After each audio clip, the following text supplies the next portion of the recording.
Hallelujah! Praise the lord. యేసుక్రీస్తు నామములో మీ అందరికి శుభములు. ఈరోజు మనము మొదటి సమూయేలు గ్రంథము 13వ అధ్యాయము 13వ వచనాన్ని ధ్యానిద్దాం. అందుకు సమూయేలు ఇట్లనెను, నీ దేవుడైన యెహోవా నీకిచ్చిన ఆజ్ఞను గైకొనక నీవు అవివేకపు పని చేసితివి. నీ రాజ్యమును ఇశ్రాయేలు మీద సదాకాలము స్థిరపరచుటకు యెహోవా తలచియుండెను. అయితే నీ రాజ్యము నిలవదు. ఆమేన్. హల్లెలూయా! దేవుడు చెప్తున్న లేఖన భాగంలో మరి మనం గమనించాల్సిన ప్రాముఖ్యతమైన విషయం ఏమైనదంటే మరి ఆయన ఆజ్ఞను మనము గైకొనాలి. మరి ఇశ్రాయేలు రాజు మొదటి రాజు అయిన సౌలు ఎవరి వల్ల నియమింపబడ్డారండి? దేవుని ద్వారానే కదా. God has chosen him, God has anointed him, and God has appointed him as a king over the Israelites. అలాంటి ఒక పనిని అతనికి నియమించారు. కానీ తను చేసిన పని ఏమై ఉన్నది? మరి భయంతోనూ, భీతితోనూ తన శత్రువులు తన యొక్క ప్రజల పైన, తన పైన, తన రాజ్యంని నాశనం చేస్తారేమోనని మరి యాజక ధర్మాన్ని తను నిర్వర్తించాడు. అది దేవునికి వ్యతిరేకంగా తను చేశాడు. అది దేవుని హృదయానుసారంగా ఆయన చేసింది కాదు. మరి సాతాను చేత ఈర్వబడి మరి అండర్ ద ప్రెషర్, ఈ లోకం మనల్ని ఎప్పుడూ ప్రెషర్స్‌లో నుంచి పోనివ్వడానికి ఇష్టపడుతుంది. అన్నీ మన మీద ఒకేసారి దండెత్తి వస్తాయి. మనం అనుకోని రీతిగా మనము చిక్కుల్లో పడతాం. అలాంటప్పుడు దేవుడు మనకి ఏ పనిని అప్పగించారో నమ్మకంగా ఉండాలి కదా. మన యొక్క పరిస్థితుల్లో మనము నమ్మకంగా ఉండాలి. మనం ఏ స్థితిలో పిలువబడ్డామో ఆ స్థితిలో మనం ప్రభువుని నమ్మకంగా సేవించాలి.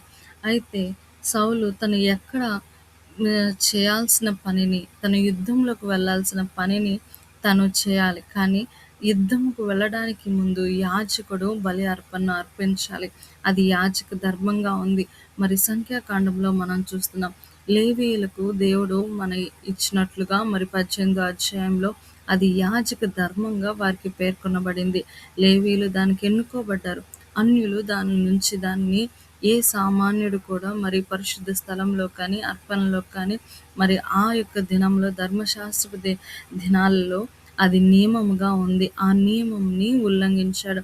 ఆజ్ఞ అతిక్రమమే పాపం. మరి దేవుని మాట వినుట ఎంతో శ్రేష్టం కదా. మరి పాపము తన వాకిట పొంచి ఉంది. సాతానుకి తన యొక్క జీవితంలో చోటునిచ్చి మరి యాజక ధర్మాన్ని తను చేయటము అది తప్పు. అది దేవుడు ఎంత మాత్రమూ ఉద్దేశించింది కాదు. మరి అలాంటప్పుడు ఈ దేవుడు తన పట్ల కలిగిన ఆలోచనలు ఎంత శ్రేష్టమైనవి. తన్ని సదాకాలము ఇశ్రాయేలు మీద రాజుగా ఉంచాలనుకున్నాడంట. కానీ తను చేసిన ఒక పని వల్ల, ఒక చిన్న మిస్టేక్ వల్ల మరి అది ఆ మిస్టేక్ ఇట్ హ్యాస్ కాస్టెడ్. ఆ యొక్క తప్పు ఎంతో మూల్యాన్ని చెల్లిస్తూ వస్తుంది. చూడండి, మన పరిస్థితుల్లో కూడా అంతే.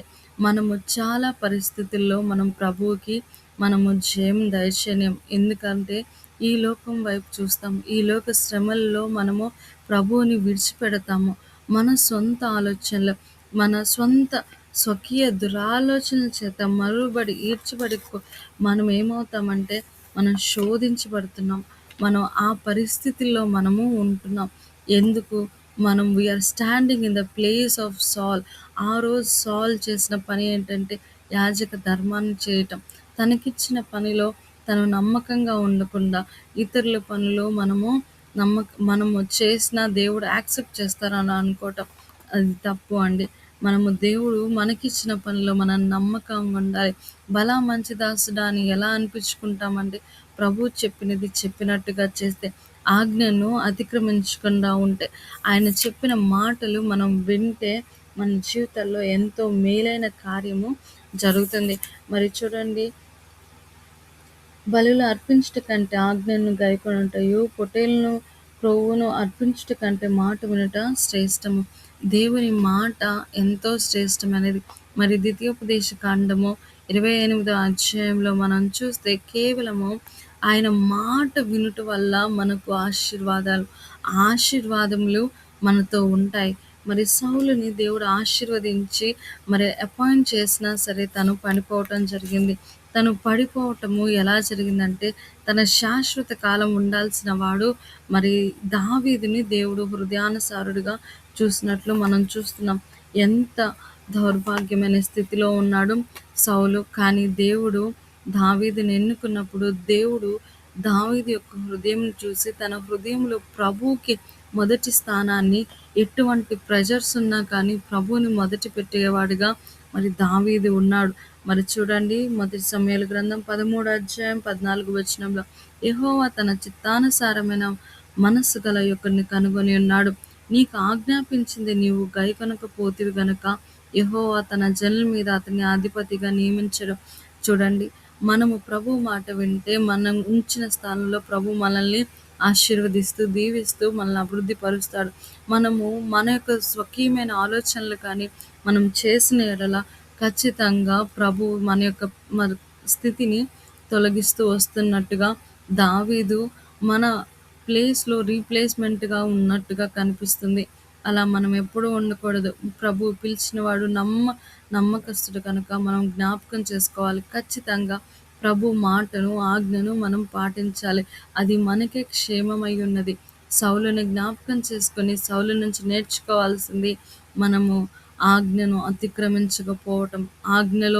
ప్రభు ఆజ్ఞలో మనము నిలిచి ఆశీర్వదించబడటం. అది కష్టమైనా సరే ప్రభువులో మనము దీవెనకరంగా మారాలి. ఒక చిన్న ప్రార్థన చేద్దామా? మనలో డిసొబీడియన్స్ నుంచి మనం విడిపించబడాలని, దేవా నీకు స్తోత్రం, స్తోత్రం, హల్లెలూయా, స్తుతులు, స్తోత్రాలు చెల్లిస్తున్నాను తండ్రి. ప్రభువా, ఇదిగో నాయనా చదివిన లేఖ భాగాన్ని బట్టి నీకు వందనాలు చెల్లిస్తున్నాను. సౌలు గారు తండ్రి ప్రభా, అయా మీరు ఆశీర్వదించిన తండ్రి ప్రభా పాపమును చేసి ఉన్నారు ప్రభా. అటువంటి పరిస్థితుల్లో మేము అనేక మార్లు ఉన్నాం తండ్రి. మమ్మల్ని క్షమించండి అయ్యా. మా డిసొబీడియన్స్‌ని బట్టి మమ్మల్ని క్షమించండి తండ్రి ప్రభా. అయా మేము చేసిన రక్త పాప అపరాధములను బట్టి మమ్మల్ని క్షమించండి అయా. మా పాపములు మేము కడుక్కొంటకు మాకు శక్తి చాలదయ్యా. నీ పరిశుద్ధాత్మ దేవుని శక్తిని దయచేయండి తండ్రి.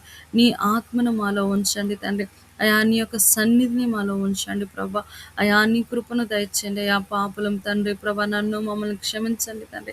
అయా ఇదిగో తండ్రి, నీ కృపలో తండ్రి ప్రభా మమ్మల్ని దీవించి ఆశీర్వదించండి అయా. మా హృదయంలో తండ్రి ప్రభా నీకు ఇష్టముగా ఉండుటకు తండ్రి ప్రభా, నీ చిత్తానుసారంగా మనస్సు మాకు ఇవ్వటకు సహాయం దయచండి. దావీదు వలె అయా నిన్ను ఎరిగి స్తుతించి ఆశీర్వాదకరంగా మేము మారుటకు సహాయం దయచేస్తున్నామని, మా ప్రార్థనలు ఏమైనా తప్పులుంటే దయతో మన్నించమని అడిగిన వాడికి మర్చినాం. నజరేయుడైన యేసుక్రీస్తు నామములో అడిగి వేడుకుంటున్నాం తండ్రి, ఆమేన్. హల్లెలూయా. యేసుక్రీస్తు నామముకి మహిమ కలుగును గాక. I hope you are encouraged. God bless you. Thank you.